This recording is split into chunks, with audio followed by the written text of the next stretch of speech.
शेतकऱ्यांना 5 वर्ष मोफत वीज देण्यात येणार आहे। वीज माफी नाही ठेवल्यास पवारांची औलाद नाही असं शेतकऱ्यांना आश्वासन अजित पवारांनी दिलंय।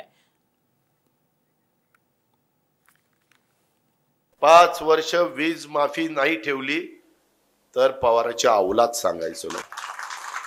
त्याच्यामध्ये आणखी काय शब्द देऊ, काय स्टॅम्पवर लिहून देऊ, त्याची पण आपली तयारी आहे। 5 वर्ष वीज माफी नाही ठेवली तर पवाराची औलाद सांगायचं नाही।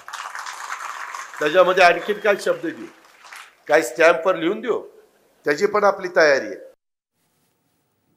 चला आणि आता बातमी आहे कल्याणमधनं। कल्याणमध्ये काय घडलंय बघा। कल्याणमध्ये एक भलं मोठं होर्डिंग कोसळलंय। घाटकोपरच्या घटनेची पुनरावृत्ती कल्याणात झाल्याचं पाहायला मिळालंय। सहजानंद चौक कल्याणमधला तिथंच ही दुर्घटना घडली आहे। या दुर्घटनेत 2 जण जखमी झालेत। होर्डिंग कोसळल्यानं अनेक गाड्यांचंही नुकसान झालंय। पालिका आयुक्त इंदुराणी जाखड यांनी घटनास्थळाची पाहणी केली आहे। होर्डिंग लावताना नियमांचं पालन झालं नसल्याचं ठेकेदारावर गुन्हा दाखल करण्यात आलाय।